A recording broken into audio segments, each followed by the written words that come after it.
I do it with my hands.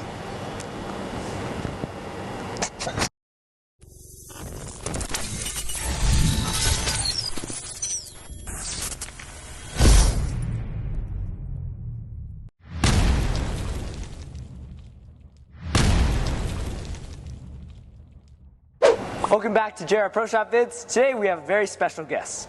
What's your name and what do you do? My name is Mitch Hupé and I'm attempting to be a professional bowler. Very nice, very nice. So is this your first time in Richmond, British Columbia? Yes, this is my first time here. I've been to British Columbia before, just not Richmond. I've been to Burnaby twice. Very nice, very nice. We're very happy to have you here for this exclusive interview with a PBA Pro. So let's ask some questions, questions that we really want to know the answers to. Let's do it. First question I have for you, what is your favorite ball of all time? Starting off with an easy question, the Purple Hammer. No question about it, the Purple Hammer is, and I will say it right now, the best ball ever made. Very nice. Is there something about it, or you just really like it? It just has changed the way that people see urethane. Like it's changed the game and how people play it. Like you just see urethane, you can't go to a youth league and not see people throwing urethane. It's just changed the game, and now everybody knows that urethane has to be a strong part of their game. Absolutely. Yep, totally agree. Purple Hammer. Shot 300 with it. Very nice. Thanks. Okay, continuing. A lot of people look up to you as a PBA bowler, someone that they strive to be like.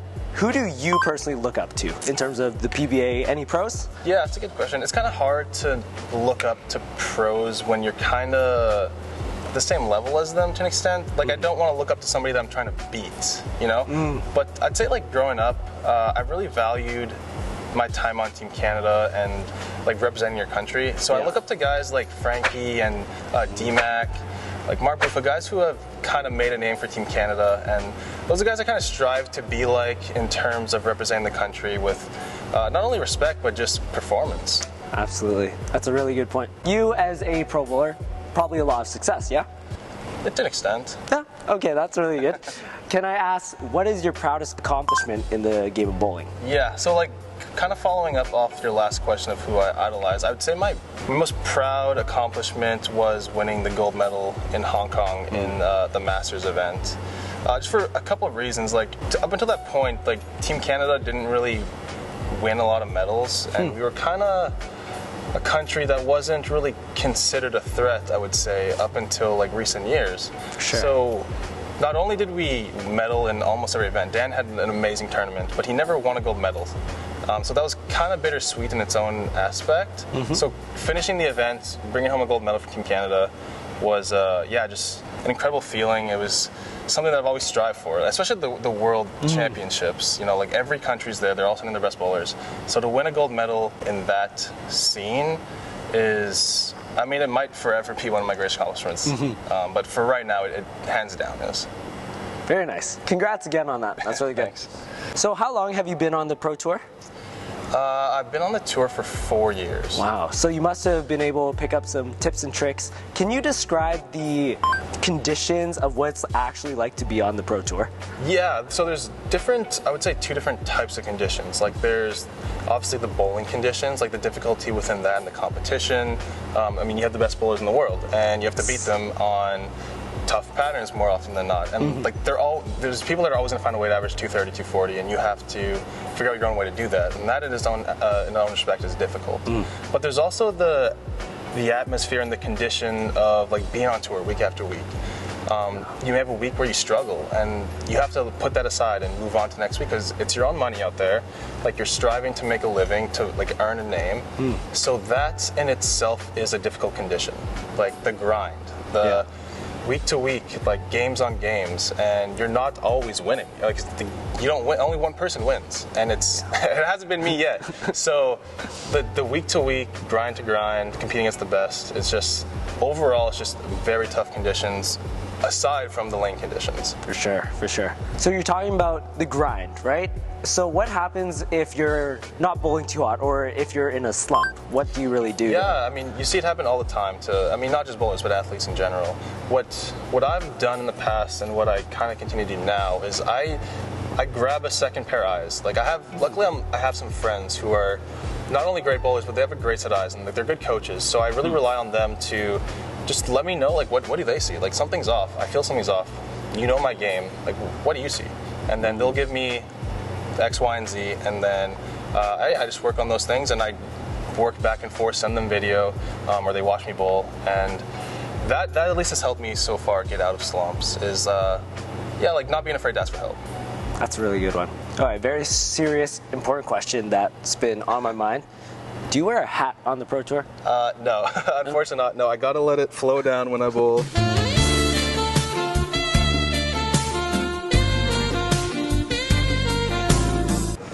But when I'm off the professional scene, I do like to wear a hat. That keeps the hair out of the eyes. It's just my look. Yeah. So going back to the tour life, you're saying how there's tournaments back-to-back weekends. So do you have any superstitions or preparations you do before every big tourney? For the most part, I wouldn't say I have superstition. I'm not a very superstitious guy. The only thing I do feel like I am starting to be superstitious of is the socks I wear. Like, I feel like I have certain pairs of socks that I just bowl better with. And I don't know the reasoning, but in fact, there's one pair of socks, and not that I wear for multiple days at a time. But like, if I need, like, let's say like I'm in a cut or like need to make a cut and I'm just outside, like I will save those socks to wear for that day. And it's a pair of Tim Hortons socks. And it has Tim Hortons cups on the socks. No way. Like, I just will grade in those socks. I don't know why. Oh my, that's very interesting. Yeah. Is that the one you wore for like your tournament wins, like the one in Hong Kong? No, I actually got those socks after Hong Kong. I think at that point though, like I did have a pair of socks that I relied on. I think it had like marlins on it, so fish on those ones. At that point, those were my bowl well socks, For sure. if you will. Socks. Make sure you get socks that you like might change your life. So Mitch, do you have a favorite city or favorite center to bowl in? Definitely a few. So I grew up in Winnipeg. Two centers there, like Laverange Lanes and Chateau Lanes, is where like I put hours and hours of practice in. So like those two will always be in my heart.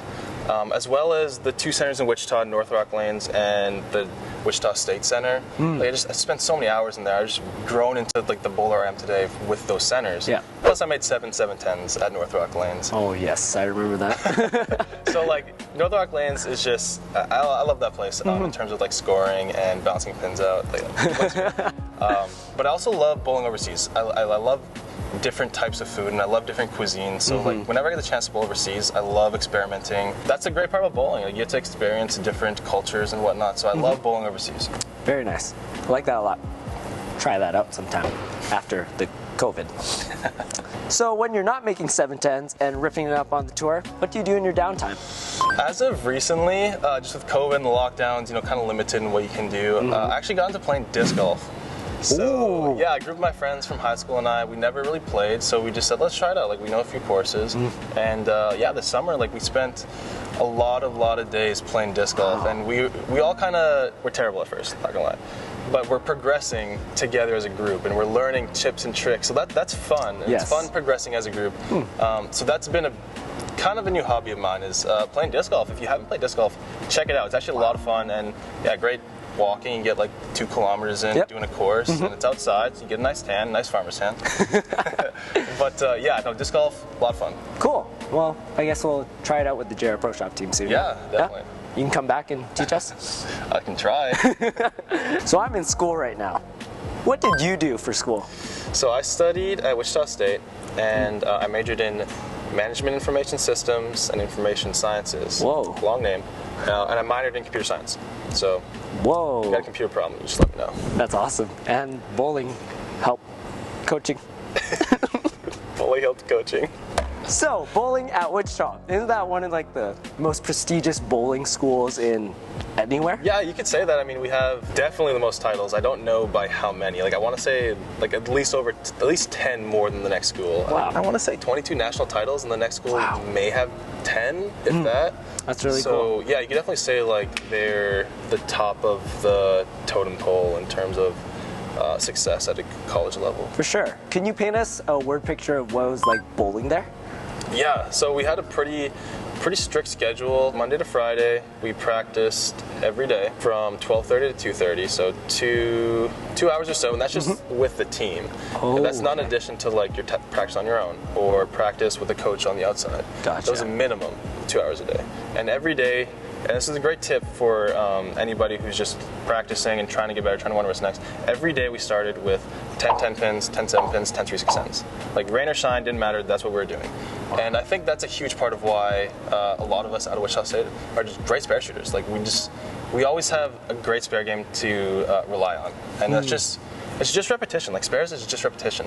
Like the biggest mistake I see or the biggest flaw I see in a lot of young bowlers or bowlers trying to get better and better is spare shooting. And it just, nobody wants to take the time to do it, is the biggest thing. Yes, spare shooting is tedious. Yeah, it sucks, but like, it's just so nice to be able to rely on that when you're struggling. If you know that you can make what you leave, like it just makes finding a strike line that much easier.